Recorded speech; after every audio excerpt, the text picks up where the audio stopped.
অষ্টম শ্রেণীর ভূগোল ক্লাসে তোমাদের সকল ছাত্রছাত্রীদেরকে স্বাগত জানাই।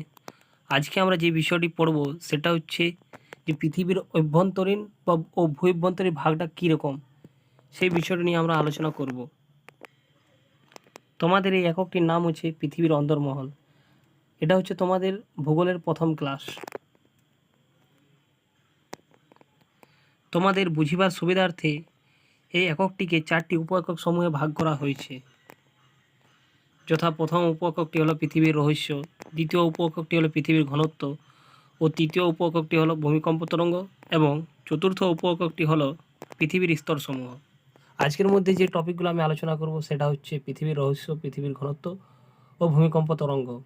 দ্বিতীয় কোনো ক্লাসে আমি পৃথিবীর স্তরসমূহ নিয়ে আলোচনা করব।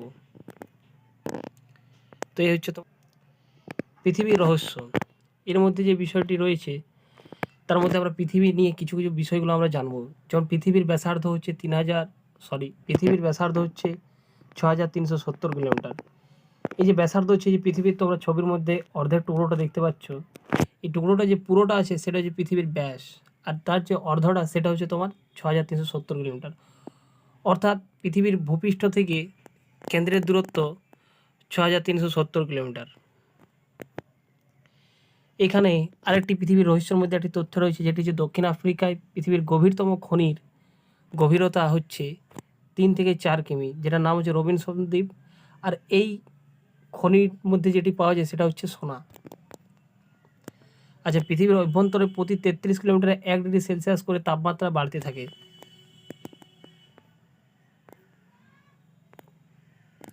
এটি পৃথিবীর রহস্যের মধ্যে আরও আমরা কিছু জিনিসগুলো দেখতে পাবো, সেটা হচ্ছে উত্তর পশ্চিম রাশিয়ার কোলা উপদ্বীপের গর্তটি হলো পৃথিবীর গভীরতম কৃত্রিম গর্ত।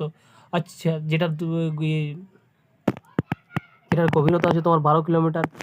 এই কৃত্রিম গর্ত কথাটির অর্থ হলো যেটা মানুষের দ্বারা তৈরি, এটা প্রাকৃতিক নয়, সেটা হচ্ছে কৃত্রিম গর্ত।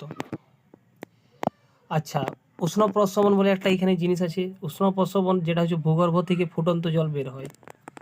ঠিক আছে, পশ্চিমবঙ্গের বীরভূম জেলা বক্রেশ্বরে এরকম আমরা একটা এই ধরনের উষ্ণ প্রস্রবণ দেখতে পাওয়া যায়। এই উষ্ণ প্রস্রবণটা কীরকম তোমরা ছবির মধ্যে নিশ্চয়ই দেখতে পাচ্ছ, একটা গরম গরম জলের মধ্যে দিয়ে ধোঁয়া বেরোচ্ছে।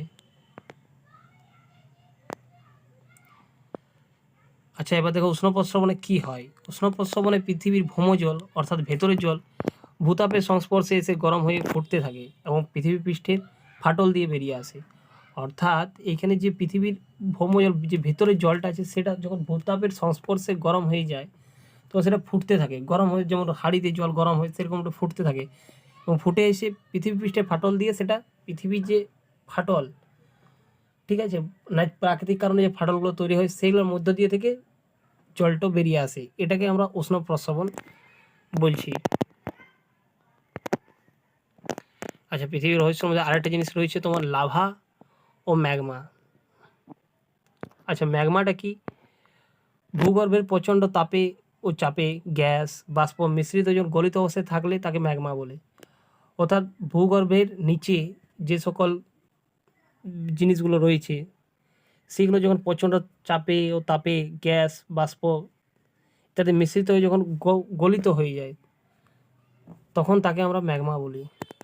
আর এই ম্যাগমা যখন গলিত উত্তপ্ত অর্ধতরল ম্যাগমা ফাটলের মধ্য দিয়ে ভূপৃষ্ঠের ওপরে বেরিয়ে এলে তখন তাকে লাভা বলি। ছবির মধ্যে দেখতে পাচ্ছ তোমরা নিশ্চয়ই যে নিচে এক ধরনের ম্যাগমা আছে, সেটা ধীরে ধীরে উপরে উঠে যাচ্ছে। রহস্যের মধ্যে আর কতগুলো আমরা তোমাদেরকে মজার প্রশ্ন জিজ্ঞেস করছি, সেটা হচ্ছে কেন আমরা পৃথিবীর কেন্দ্র পর্যন্ত যেতে পারি না। এটা তোমাদের হোমওয়ার্ক, পরের দিন করে দেখাবে বা কমেন্টের মধ্যে জানাবে। আর এই কোশ্চেন অ্যান্সারটা আমরা পরের দিন ডিসকাস করব। কেন আমরা পৃথিবীর অভ্যন্তরীণ সম্পর্কে সরাসরি তথ্য সংগ্রহ করতে পারি না, এটাও তোমাদের একটা কোশ্চেন দেওয়ার হলো। এই দুটো কোশ্চেনকে তোমরা নিশ্চয়ই করে নিয়ে আসবে। তারপরে পৃথিবীর রহস্যের মধ্যে আরেকটা জিনিস হচ্ছে ভূতাপ। এই ভূতাপটা কি? ভূতাপটা হচ্ছে এক ধরনের শক্তি যেখানে পৃথিবীর কেন্দ্রের তাপ ধীরে ধীরে বাইরের দিকে অর্থাৎ পৃথিবী পৃষ্ঠের দিকে আসতে থাকে, তাকে ভূতাপ শক্তি বলে। আচ্ছা, পৃথিবীর যে সেন্টারটা আছে, সেন্টার মানে নিশ্চয়ই বুঝতে পেরেছ, সেইখানে তাপটা ধীরে ধীরে পৃষ্ঠের মানে পৃথিবীর উপরের দিকে আসতে থাকে। যে পৃথিবী পৃষ্ঠ মানে যে উপরে আমরা বাস করছি তার উপরে আসতে থাকে, তাকে ভূতাপ শক্তি বলে। পৃথিবীর বহু দেশে এই ভূতাপ শক্তি ব্যবহার করে বিদ্যুৎ উৎপাদন করা হয়। তাহলে আমাদের ভূতাপ শক্তি বিদ্যুৎ উৎপাদনে কাজে লাগে। পয়েন্টটা তোমরা নোট করবে এটা। আইসল্যান্ড তাদের বিদ্যুতের চাহিদা 30% ভূতাপ শক্তি দ্বারা মেটায়। আইসল্যান্ডে একটি যে দেশ যেখানে 30% ভূতাপ শক্তি দ্বারা বিদ্যুতের চাহিদা মেটানো হয়। তারপর হচ্ছে আমেরিকা যুক্তরাষ্ট্রে পৃথিবীর সবচেয়ে বেশি ভূতাপ শক্তি দ্বারা বিদ্যুৎ উৎপাদন করা হয়। আচ্ছা, এবার হচ্ছে পৃথিবীর ঘনত্ব। আচ্ছা, ঘনত্ব বলতে কী বোঝায়? প্রথমে ঘনত্ব হচ্ছে একক আয়তনে বস্তুর কতটুকু ভর আছে তার পরিমাপকে পদার্থের ঘনত্ব বলে। ঠিক আছে, ভূপৃষ্ঠের গড় ঘনত্ব হচ্ছে 2.6 থেকে 3.3 গ্রাম বা ঘন সেমি হয়।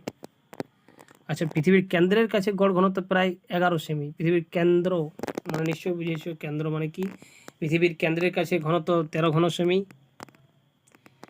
কৃত্রিম উপগ্রহের বিচারে পৃথিবীর সামগ্রিক গড় ঘনত্ব 5.5 ঘন সেমি।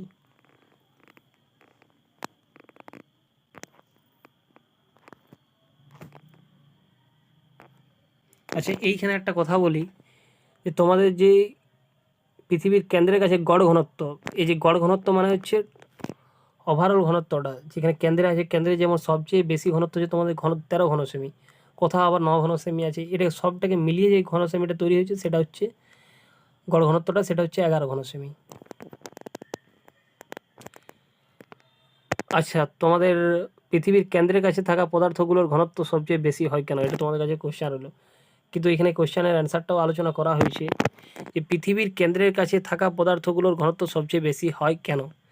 কেন কি পৃথিবীর মাধ্যাকর্ষণ শক্তির ফলে যে ভারী পদার্থগুলো আছে, লোহা, নিকেল প্রভৃতি, সেগুলো পৃথিবী নিজের মাধ্যাকর্ষণ শক্তির ফলে নিচের দিকে টেনে নেয়, সেই জন্য শক্তিগুলো কেন্দ্রের দিকে চলে যায়।